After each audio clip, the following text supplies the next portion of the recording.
Welcome to the DMF. I'm Justin Younts. This is part 6. Like, what is it? I interviewed William Grafae, who worked with William Shatner, and he was doing this kid's in the scene with him, and he starts like leaning over. And the reason he's leaning over is because they won't be able to cut to him because of the way he's positioned himself. And William Grafae goes, Oh my Yeah, gosh. so you got like some of these actors who will do like crap like that, where like they'll, where they're like trying to get more in the scene, which I Yeah. just am kind of like, I mean, can it just be good? I mean, I guess that's kind of how you had to do it back in those days. I mean, it's William Shatner's back in that day where like the transition to kind of where we are with modern day films. He Sure. was kind of around during probably the last of the 60s type. Well, no, even before Sure. 50s stuff, the last of the film noir, like Orson Welles things. But it's just like, you're dealing with like an actor who's like doing something like that, like, you know, Gosh. just so It's they just can't cut to the kid. yeah. And he's, Oh it's great gosh. that the director caught him and just went to him. He said, "Give the kid a break." I asked him that in the For interview. It's sure. just like, and he acknowledged it. He said, "Yeah." So he knew what he was Yeah. doing or whatever, which is just like, Yeah. oh And God, I I mean, do have empathy for that time period being a completely different time to make movies. Again, yeah, that's why it's important yeah, to have underserved groups in film, yeah, because uh, I think that's it's just such a patriarchal, individualistic way to look at things. Of yeah. I'm gonna do this so Bingo. that you can't cut to him, and I think um, I think it's interesting because we used the word manipulation earlier and being like a manipulative director. And at the end of the day, Yeah, all directing is manipulative. Every type of in a way. director is manipulating, and But then there's actually, manipulating where like, like you've probably heard about the Shelley Long, not Shelley Long, Shelley Duvall, Shelley Long. Yeah, Shelley Long and Stanley Kubrick. That would work yeah, out the really well. famous, She would yeah. be she'd be like walking out. Like, I'm not letting him talk to me like that. But Shelley Duvall really wanted, to please him, but she was like going through there's that famous behind the scenes thing where they've got the snow machine and everything. And she comes out, she said, "Did you say action?" Stanley's about ready to lose. He's like, "Come on, man, we're freezing our butts off," because they're like out there in like Yeah, ice cold thing. But then you got yeah. some of the stuff that he was doing. Was he playing her? I don't know. It's Well, and I think the difference for me with like manipulation and the type of manipulation I strive to do is there's yeah, manipulation where you have respect for the people that are around you and that are on the crew, yeah, and you are trying to get the best performance, that they can yeah, give you. And then there's manipulation where you think you're smarter than everyone and you yeah, think you're better than the person in front of you. And it's just like if you yeah, think you're smarter than everyone on your crew, yeah. like you did a job assembling your crew. Like you should be the dumbest person there as the director, in my opinion. Like I hope you're surrounded by people that are more Yeah, talented than you. That uh, yeah, you know, I even think like showing up and having like really great crafty for really great cinematographers, like that's manipulating the situation, but that's yeah, manipulating it in a way where the cinematographers are going to yeah, get the nutrients they need to do the work that they want to yeah. do, and everyone walks away with It's portfolio work that they want to have, it's not manipulation like, that poor kid, like if he was so excited to be on, he tells the story better than I Oh, did, that but is he was a like he was really so sad excited, and it's William Shatner using the old tricks so that this kid Oh, isn't even gonna be in the this movie. kid. And that The kid was poor like that was like his earliest memory and learning Yeah. lesson in Hollywood, Yeah. Oh Well, I god. think Will Griffith did a good job of like, I don't think he was aware that he was doing this. Sure. He just like kind of Yeah. pulled him aside. He's like, "Look, come on. Yeah. I know what you're doing here, but you're like the lead in this movie. You're gonna have plenty of Yeah. screen time. You don't need to go through that." But I think also sometimes they're doing that because they're seeing that they're bad, and they're probably Mhm. like, "Well, this probably isn't gonna be used at all anyway." So they might Right. there may be something like that, but I don't know. I mean, I would love to interview William Shatner and be like, explain some of these tricks. Like, where does this come from? Was this something you were taught? Did you learn this? Yeah, that would Totally. be an interesting thing to ask. Although he Yeah. famously said on, what is it, Red Letter Media, I don't do podcasts or whatever. Oh, They're oh, like you're so telling like me there. the guy that was being mean to the kid on set won't do podcasts? No, no, no, no, no, no. Red Letter Media, the YouTube channel, they Oh, wanted okay. to have William Shatner on or something Oh, like I that, see. and he kept saying that I don't do podcasts, even though it's a YouTube channel, and they Oh, like made this whole bit about it, and just like, well, it's great that he didn't want to do our podcast because welcome they start the right. show off, welcome to the Red Letter Media podcast, like Podcast. Yeah. they're just ripping them apart because like it's not a podcast. They could tell that like he has no idea what he's talking about, but he's just Yeah. assuming that it's like, I don't do podcasts. Like, well, it's not even a podcast; it's a YouTube thing. Like they're very like the way they will take shots at people. The Red Letter Media people is just amazing because it's like it's so baked in there, and then you've got to Yeah.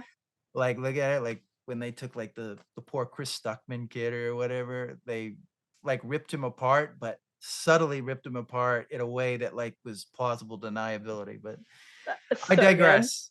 Um, okay, moving on. I wanted to ask you about your writing process. Talk a little bit about your writing process. Whew, is there a writing process? Um, Yeah.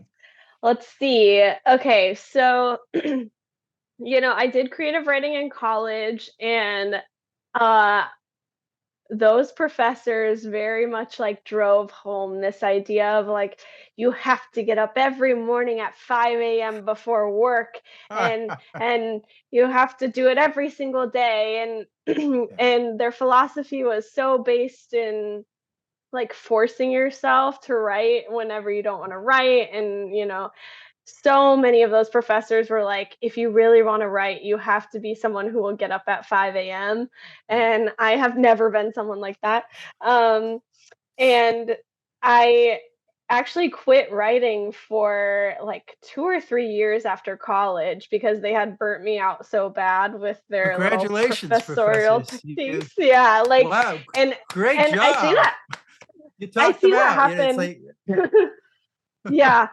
I mean, I've also seen that happen with like student filmmakers and stuff like that. Like a lot of times academics will really burn you out with like the Yeah. deadlines and the workload they're asking you to do, and they're really asking you, in many cases professors are often asking you to like ignore your intuition and your inspiration. Yeah. Um so how I found my way back to writing was, I have always kind of dabbled in the artist way, as we all have, Yeah. and the morning pages and doing those morning pages, and was so interesting about the morning pages is what was so interesting is that type of journaling was so frowned upon by my earlier professors, where journaling wasn't real writing. Yeah. And then I did the morning pages consistently for a while, and it like broke something loose in my brain where like writing became so much less scary. I was really, if I was waking, it was the first time I was waking up in the morning and writing first thing. And so the first thing I was doing was like acknowledging the censor in my brain and letting it go. Like, I don't have to censor my own pages that I'm journaling. It doesn't have to be spelled right. It doesn't have to be grammatically correct. I can contradict myself. I can Yeah. loop back to things later. And exercising that muscle of just like not judging myself was something that I was only able to do through journaling for 3 pages a day. And then once I kind of broke through that after journaling for a couple months, then the inspiration to write fiction just naturally kind of returned to me. I started to have these little inspired thoughts of like, oh, that would be really fun to write that, or that would be really fun to write that.